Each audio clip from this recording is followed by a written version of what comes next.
Hey guys, मेरा नाम योगेश और आप देख रहे हैं मिस्टर टेक्स में। स्वागत है आपका हमारे चैनल में नई कमाल फ्रेश और एक्साइटिंग वीडियो के साथ में। तो गाइस, आज की वीडियो में आपसे डिस्कस करने वाला हूँ Redmi 9 Prime के बारे में, उसकी प्राइस के बारे में, अवेलेबिलिटी के बारे में और कि भैया क्या आपको लेना चाहिए कि xiaomi का प्रोडक्ट आज के टाइम पे, अभी के टाइम पे या नहीं लेना चाहिए। इन्हीं सब चीजों के बारे में आज मैं आपसे डिस्कस करने वाला हूँ। तो बने रहे हमारे वीडियो के एंड तक और आप जान लीजिएगा खुद ही कि आप भैया आपको अभी भी xiaomi का प्रोडक्ट लेना चाहिए कि नहीं लेना चाहिए, क्या है क्या उसमें फोन में कमियां है, क्या क्या xiaomi जानबूझकर वो नजरअंदाज कर रही है या सुधारने की कोशिश भी नहीं कर रही है।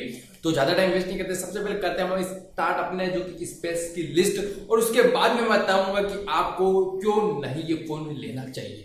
जैसे कि हम बात कर लेते हैं भैया इसके डिस्प्ले के बारे में, तो इसमें आपको 6.5 इंच जिसकी आपको IPS LCD डिस्प्ले देखने को मिल जाती है और इसी के साथ में आपको इसमें 1080x2340 पिक्सल रिजोल्यूशन आपको देखने को मिल जाता है। अगर भैया इसके बात की जाए कॉर्निंग गोरिल्ला ग्लास की, तो इसमें आपको कॉर्निंग गोरिल्ला ग्लास 3 का आपको इसमें प्रोटेक्शन देखने को मिल जाता है। और बिल्ड की बात करूं तो भैया इसके जो कि फ्रेम है वो प्लास्टिक बिल्ड और जो कि बैक है वो प्लास्टिक बिल्ड है। और बात करूं भैया इसके OS की या चिपसेट वगैरह की, तो भैया आपको इसमें जो कि OS देखने को मिले वो Android 10 का सपोर्ट के साथ में आपको देखने को मिले और MIUI 11 आपको इसका अपडेट जो कि MIUI का कस्टम UI आपको देखने को मिल जाता है। तो और इसमें अगर भैया बात करूं कि चिपसेट की, तो इसमें आपको MediaTek helio G80 आपको देखने को मिल जाएगा। और तो और अगर बात करूं भैया इसके GPU की, तो आपको इसमें Mali G52 का आपको इसमें GPU देखने को भैया मिल जाता है। और स्टोरेज वेरिएंट की भाई बात करूं भाई मैं, तो आपको इसमें बेसिकली दो स्टोरेज वेरिएंट देखने को मिलेंगे। एक मिलेगा आपको 4GB प्लस 64GB और दूसरा मिलेगा आपको 4GB प्लस 128GB। और इस फोन के बैक में आपको क्वाड कैमरा का सेटअप आपको देखने को मिल जाता है, जो कि आपको 13 मेगापिक्सल का मेन प्राइमरी कैमरा सेंसर आपको देखने को मिल जाता है, जो कि आपको 2.2 अपर्चर के साथ में आता है। जो कि सेकेंडरी कैमरा देखने को मिलता है अल्ट्रा वाइड एंगल, जो कि 8 मेगापिक्सल का देखने को मिलता है, जो कि 118 डिग्री तक अल्ट्रा वाइड करके आपकी फोटो क्लिक करने में आपकी मदद करेगा।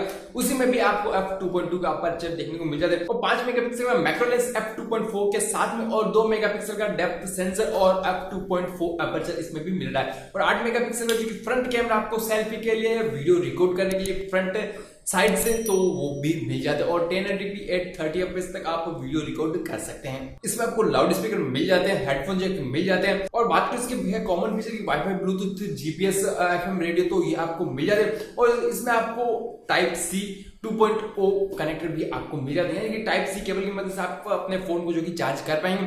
और भैया इसकी बैटरी आपको अच्छी मिल जाती है, 5020 mAh की आपको बैटरी मिल जाती है। और तो और आपको 18 वोल्ट का फास्ट चार्जिंग का सपोर्ट भी मिल जाता है, लेकिन आपको बॉक्स में सिर्फ 10 वोल्ट का ही चार्जर भैया मिलेगा। इस फोन के आपको 4 कलर देखने को मिलेंगे, space blue, matte black, mint green and last sunrise flare करके ये आपको 4 कलर ऑप्शन आपको देखने को मिल जाते हैं। भैया अब हम बात कर लेते हैं इसके प्राइस के बारे में। तो भैया आपको 4GB प्लस 64GB वाले मॉडल की आपकी प्राइस देखने को मिलती है 9,999 रुपए और जो कि 4GB प्लस 128GB वाले की देखने को मिलती है 11,999 रुपए। तो बेसिकली भैया ये प्राइस निकल के आते हैं Redmi की तरफ से। तो बात करें कि भैया आपको अभी भी आपको इस फोन को लेना चाहिए कि नहीं लेना चाहिए, तो दोस्तों देखो मेरे मुताबिक तो आपको बिल्कुल भी ये फोन नहीं लेना चाहिए। इससे अच्छे अच्छे फोन मार्केट में अवेलेबल है। स्टॉक रोम के साथ आपको मोटरोला के फोन देखने को मिल जाते हैं, मोटरोला G8 पावर लाइट या ऐसे करके कुछ मोटरोला की तरफ से आते हैं, या जो कुछ भी यार अच्छे बजट में आपको मोटरोला के फोन भी यानी कि स्टॉक UI के साथ में आपको मिल जाती है, स्टॉक रोम आपको उसमें मिल जाती है। कोई फलाना ढिमका नहीं, उटपटांग चक्री वाले आपको एप्स क्लीनर आपको देखने को नहीं मिलते हैं। तो टोटल निष्कर्ष यही निकलता है कि भैया आपको यानी कि इंडियन गवर्नमेंट के बैन किए जाने के बाद भी आपको इन फोन में यानी कि वो क्लीन मास्टर जैसी एप्लीकेशन देखने को मिलती है और बहुत ही उटपटांग से जो कि Xiaomi के मी कम्युनिटी वगैरह या मी एप्स करके कुछ इस टाइप के आपको ढेर सारी इस फोन में एप्स देखने को मिलती है।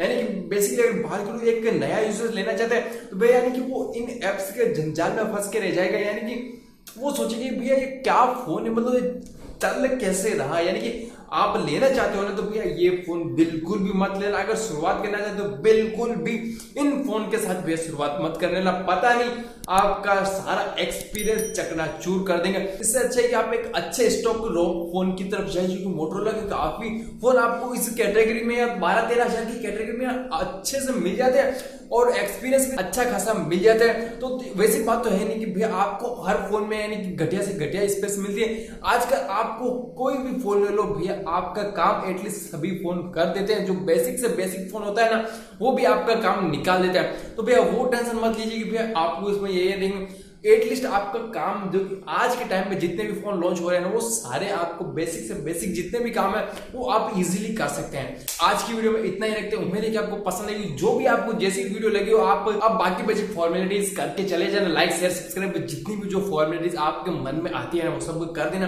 धन्यवाद दोस्तों, बहुत ही कीमती समय मुझे देने के लिए। जय हिंद, वंदे मातरम।